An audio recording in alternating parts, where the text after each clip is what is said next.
Gracias por haberme invitado a participar en esta actividad. Lo primero porque me parece que ha sido una muy buena idea recordar a las mujeres en la Primera Guerra Mundial, particularmente en un día como hoy, que pensé que ibas a mencionar, Begoña. Es el Día Internacional de las Mujeres por la Paz y el Desarme.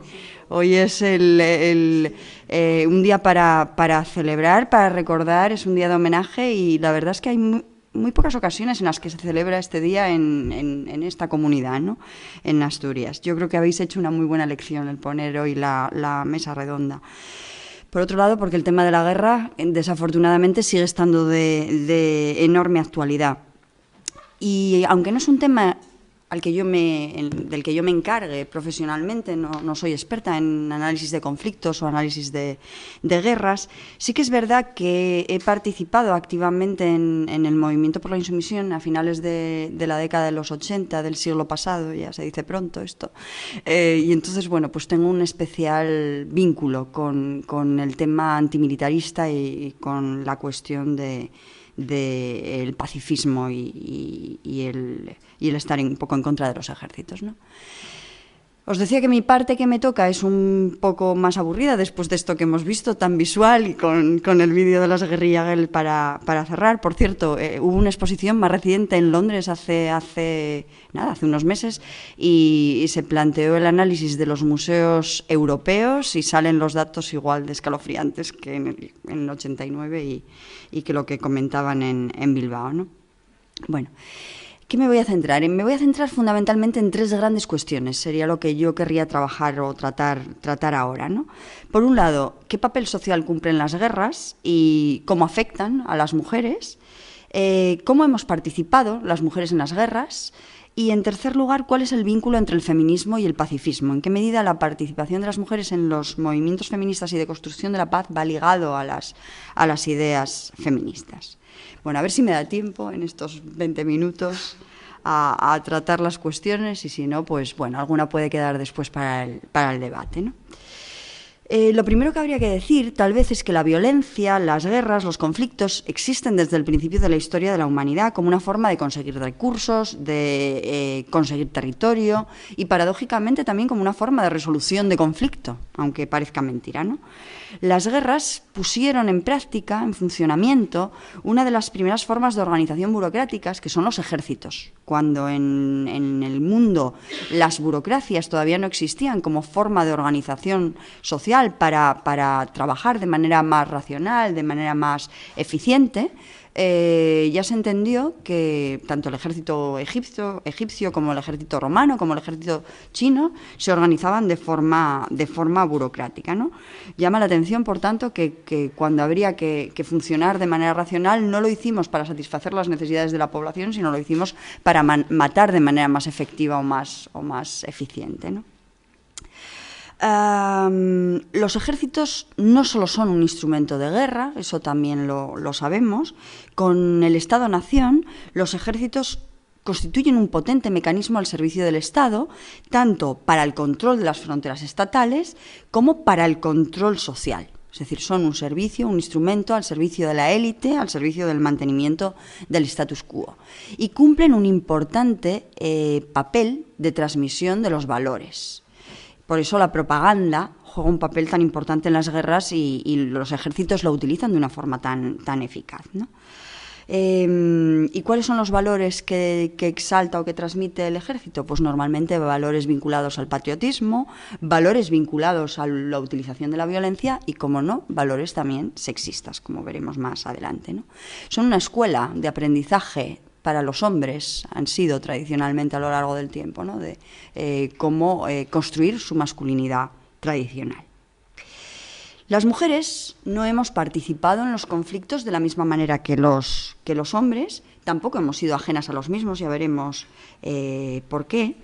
Nuestra condición de mujeres, en buena medida, en sociedades sexistas y los roles tradicionales de género que desempeñamos en las mismas, influyen en nuestra relación, tanto en tiempos de guerra como en tiempos de paz, ¿no?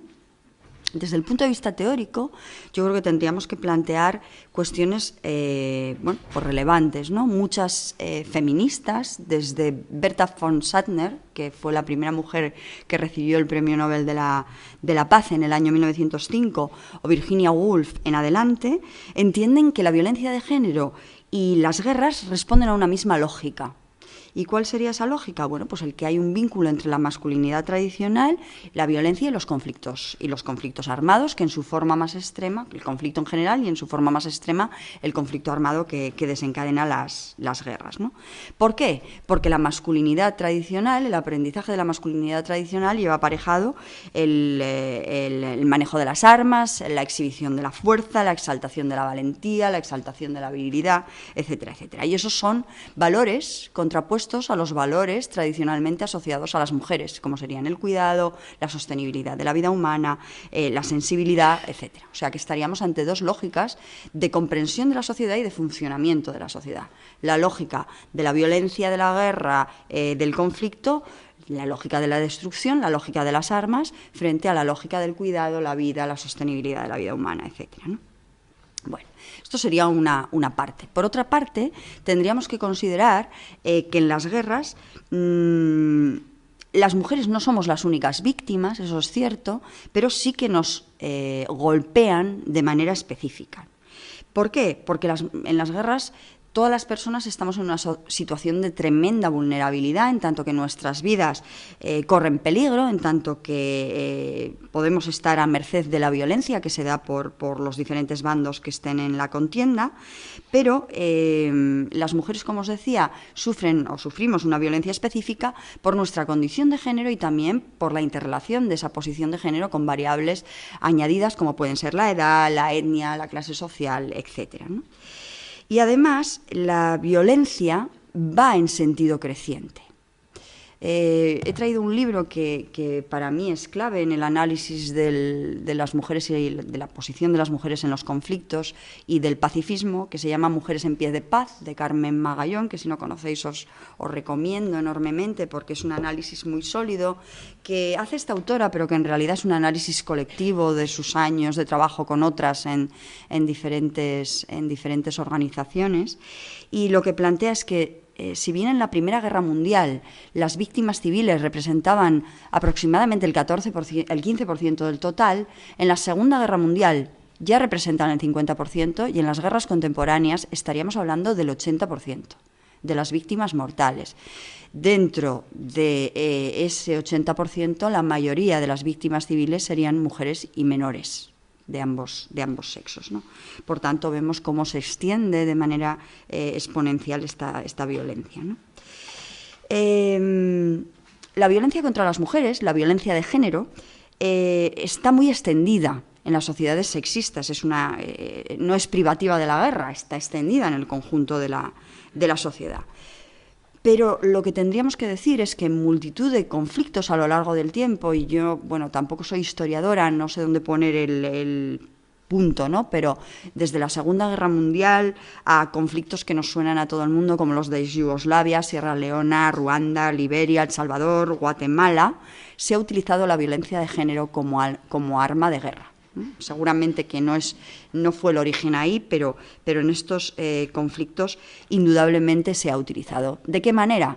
Pues de maneras verdaderamente horrorosas, ¿no? Desde violaciones en masa, embarazos forzados, esclavitud sexual.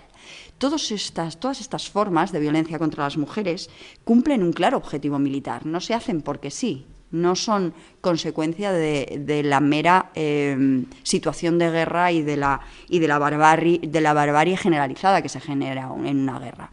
¿Cuál es el objetivo militar que tienen estas formas de violencia contra las mujeres? Por un lado, dañar a las propias mujeres contra las que se perpetran las violencias. Pero por otro lado, son una manera de controlar a las mujeres en su conjunto, son una forma de ejercicio del poder contra todo un sexo. Pero además también juegan un papel social de desestructuración de las familias, de desestructuración de las comunidades y de desestructuración del conjunto de una sociedad. Son una especie de atentado contra el conjunto de una sociedad que hace reposar, sobre todo en el caso de las sociedades sexistas, la dignidad de la sociedad en la dignidad de las mujeres. Si violas la dignidad de las mujeres, estás violando la dignidad del conjunto de la sociedad.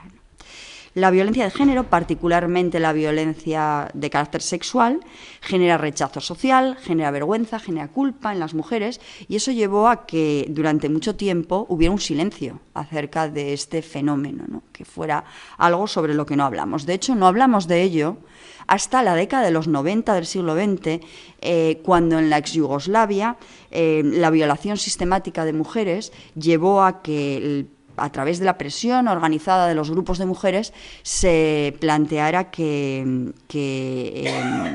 esto tenía que ser considerado un crimen de guerra. Pero hasta entonces esa práctica había sido ampliamente tolerada.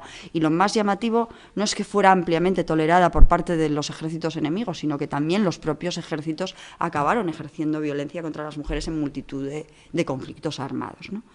Bueno, si no la habéis visto, que supongo que sí, os recomiendo la película de Isabel Coixet, La vida secreta de las palabras, por la narración de estos fenómenos de los que estoy hablando, ¿no? Entonces, bueno, con lo dicho hasta ahora, yo creo que todos estos factores nos sitúan en una posición en la que hace difícil que las mujeres podamos ver a los ejércitos como garantía de seguridad, como nos hacen entender últimamente, sino más bien como una fuente de violencia contra nosotras, lo que nos llevó a inclinarnos casi de manera natural, y digo lo de natural entre comillas porque no estoy hablando de esencialismo, sino de algo que deriva de nuestra posición social, por el pacifismo, ¿no? Bueno, esto me lleva al segundo punto que quería tratar, que es nuestro papel en las guerras. Nuestro papel en las guerras no ha sido solo desde la perspectiva del pacifismo, que esto lo voy a dejar para el final, y tampoco desde nuestro papel como víctimas, que esto ya os lo he mencionado, ¿no? Sino que hemos participado activamente en los conflictos bélicos, desde nuestra posición de género, eso sí, mediada por nuestra posición de género, ¿no? Y aquí nuestra participación ha ido por diferentes niveles. Hemos participado en la retaguardia. En la retaguardia, en las guerras, las mujeres cumplen una función fundamental de ocuparnos tanto de lo que nos ocupamos en tiempos de paz, de satisfacción de las necesidades básicas de la población, pero también de realizar una serie de trabajos que en tiempos de paz solían de realizar los varones.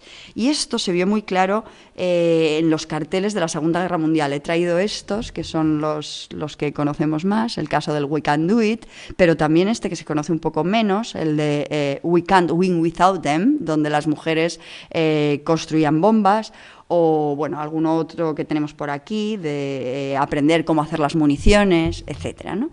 Las mujeres participaron efectivamente en las fábricas, haciendo tanques, haciendo todo tipo de armamento, construyendo aviones de guerra, también fueron conductoras de camiones, de trenes, etcétera, ¿no?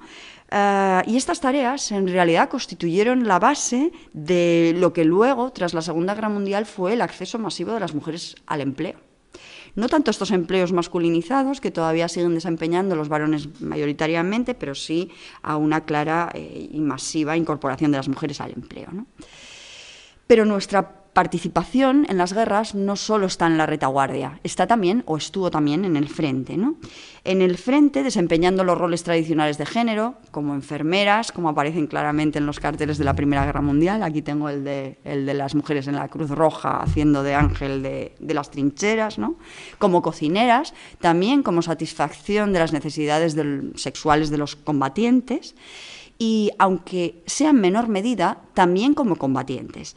Yo creo que esto no lo tengo tan estudiado, pero me da la sensación, por la participación activa que he visto de las mujeres en las guerras, que sobre todo hemos participado en las guerras de liberación.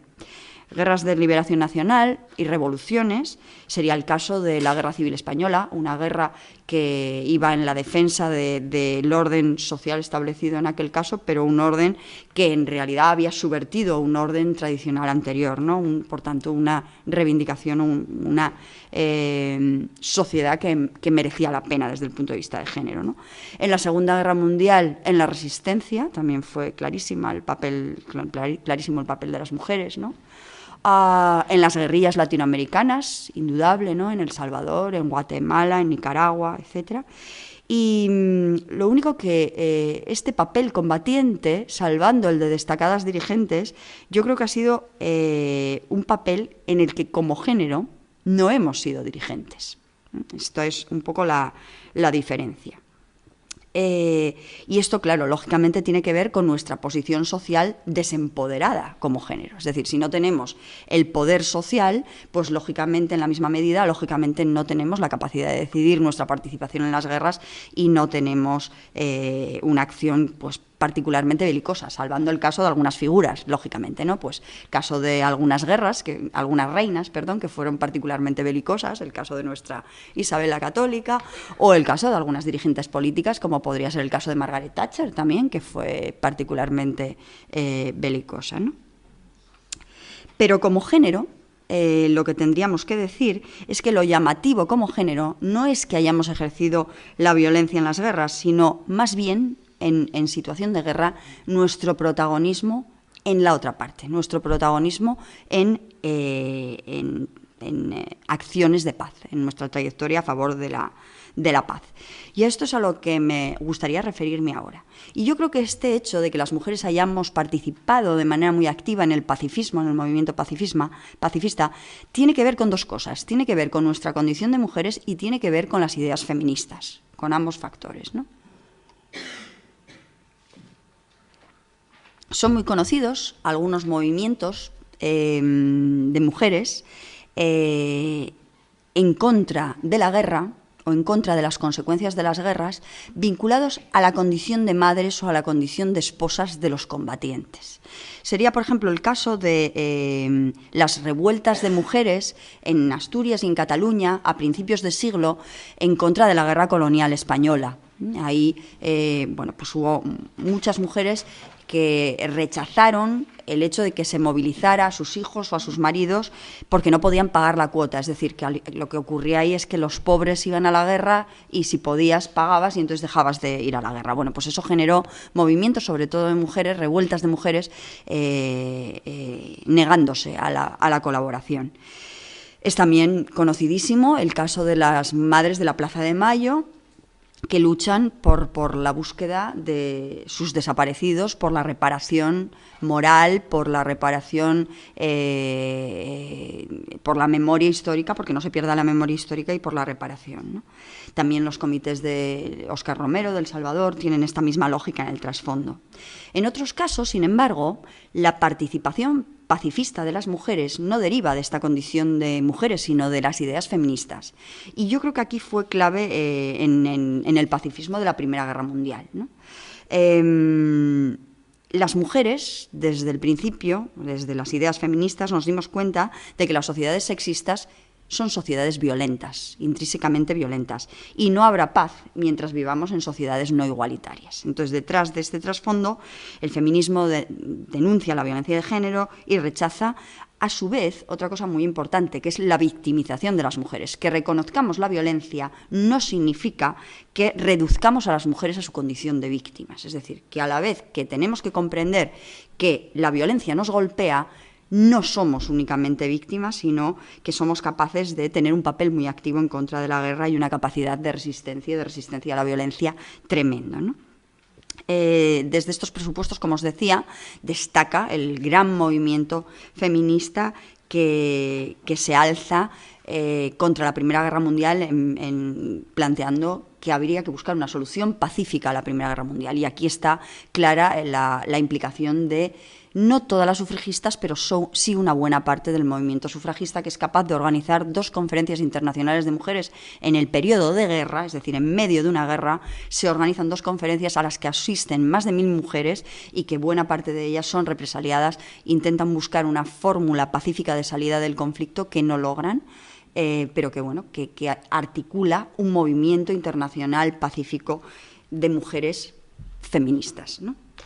El otro fundamento del pacifismo, yo creo que lo tenemos que buscar, sobre todo en la Primera Guerra Mundial también, en las ideas socialistas y en las ideas anarquistas, ¿no? Vinculadas al internacionalismo.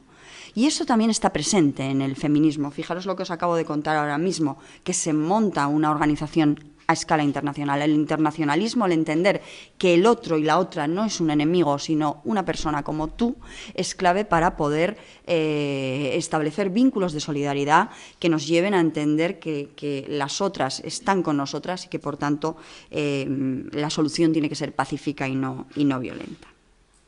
Bueno, esas ideas sufragistas, socialistas, internacionalistas, que estuvieron en el trasfondo, en el caso del internacionalismo socialista o anarquista, la idea era las guerras son guerras burguesas y, por tanto, ¿por qué matar a otros soldados que son como tú, que son también probes proletarios de clase obrera que están peleándose en la trinchera para favorecer los intereses de los burgueses, que son los que están en la élite y en el poder, ¿no? Bueno, todas aquellas personas que colaboraron desde estos presupuestos feministas e internacionalistas contra la Primera Guerra Mundial fueron tremendamente represaliadas, sufrieron la represión porque en tiempos de guerra plantear un discurso pacifista a lo que lleva es a ser considerada traidora directamente, y esto pues obviamente generó un tremendo movimiento en contra, ¿no? Voy a dar aquí un pequeño salto para ir a los movimientos tras la Segunda Guerra Mundial. Tras la Segunda Guerra Mundial, sí, hubo un renacer del movimiento pacifista, sobre todo en las luchas que estaban en el trasfondo de la Guerra Fría, en la década de los 80, vinculadas a las luchas antimisiles. Cuando se empezó a desarrollar todo el tema de los misiles y del armamento nuclear, una parte de la población europea tomó conciencia de que esto nos llevaba al desastre.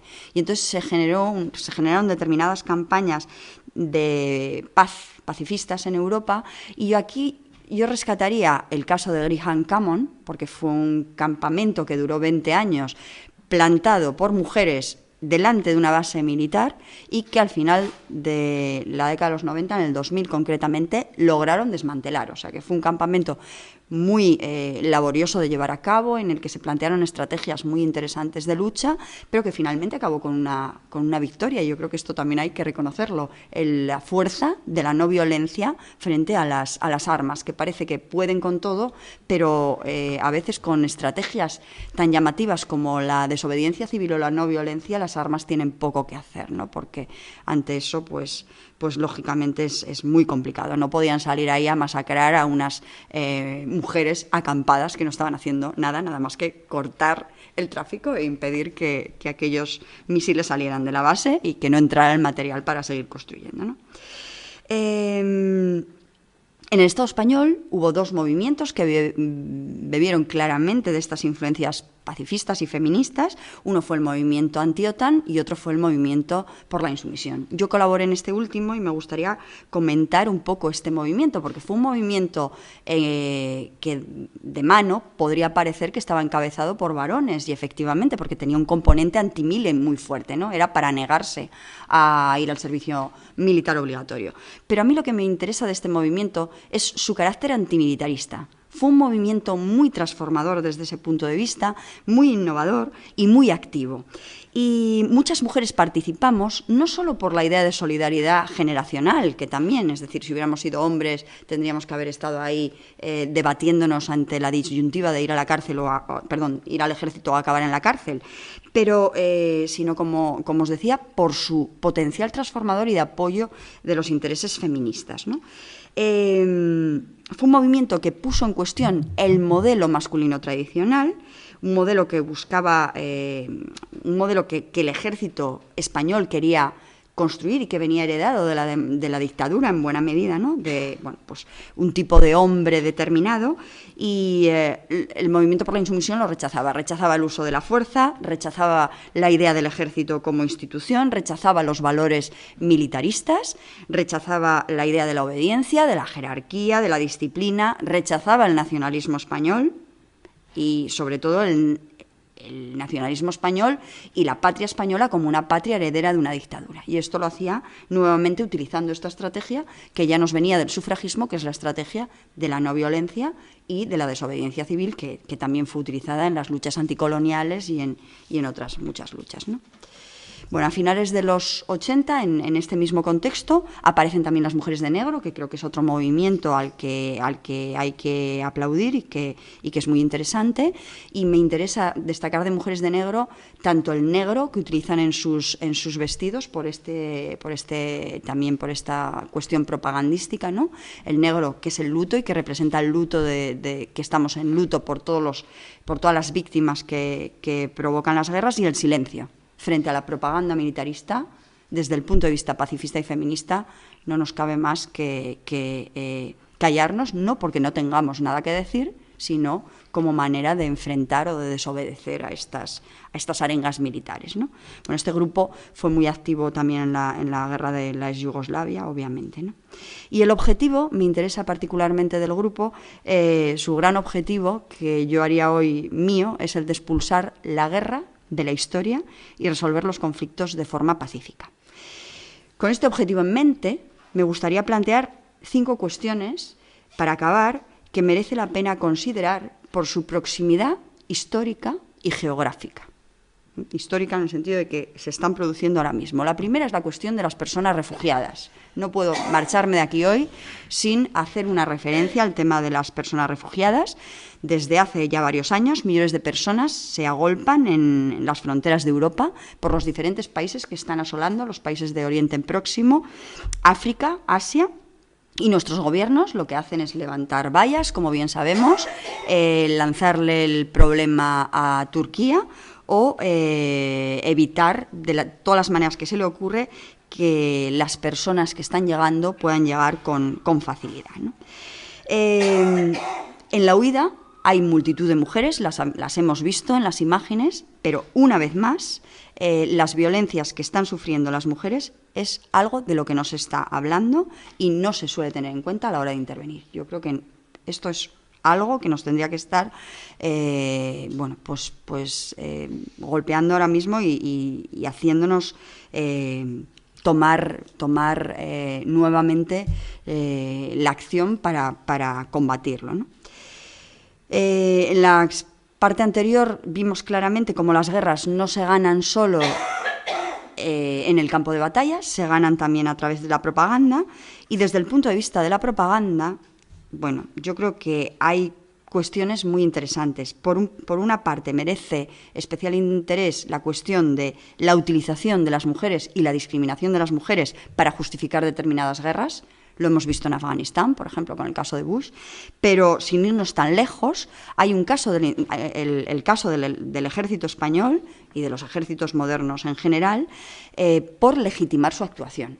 Y aquí quería mencionar como el año pasado, en el Salón de la Enseñanza de Barcelona, el ejército español puso un stand, Ada Colau les dijo que no eran bien recibidos, y este año, ¿qué sucedió? Que pusieron el stand el doble de grande. O en el caso de la ciudad en la que vivo, que es Gijón, ahora mismo, cada año, desde hace 12 años, se celebra un festival aéreo. Este año va a ser el 23 de julio. Bueno, a ver qué podemos hacer, pero para mí la guerra no es un espectáculo y creo que no soy la única que entiende que la guerra no es un espectáculo, ¿no? Y esto lo ligo con las otras 3 cuestiones que os quiero mencionar. La primera es la del alcalde de Cádiz, Kichi, de Podemos, que está a favor de la construcción de barcos de guerra en su ciudad. Barcos de guerra que van a Arabia Saudí, país que viola los derechos humanos, y el argumento es, si no lo hacemos nosotros, lo harán otros. Este es el mismo caso de la fábrica de arma de Trubias, que la tenemos aquí al lado. Las armas sirven para matar, no sirven para otras cosas, pero como veis hay un consenso político y sindical en esta comunidad autónoma para defender los puestos de trabajo que se generan en esa fábrica y los que se generaban en la fábrica de Vega, sin cuestionar la actividad que se realiza ahí. Más sangrante aún es el acuerdo que firmaron Comisiones y UGT con la patronal armamentística española para impulsar en tiempos de crisis la industria de defensa y seguridad en España. Y la quinta noticia que quería comentar es una que salió el lunes de esta semana, que es el aumento de las vocaciones militares en Asturias. Acaban de salir las plazas para el ejército, para incorporarse al ejército español, y en este trasfondo de crisis y de desesperación económica de muchas personas, pues han aumentado las vocaciones militares en nuestra comunidad autónoma. Pero fijaros, de estos 3 últimos casos que os he comentado, son masivamente los hombres quienes reclaman estos empleos. No llega al 10% las mujeres que tienen vocación militar, las mujeres que se incorporan a estos empleos masculinizados. Por tanto, estos son algunos de los grandes desafíos que todavía tenemos por delante para conseguir, como decía antes con el lema de las mujeres de negro, expulsar la guerra y la violencia de la historia y de nuestras vidas. Yo lo único que espero es que podamos lograrlo algún día, más temprano que tarde, y espero que con la ayuda de todas y todos. Muchas gracias.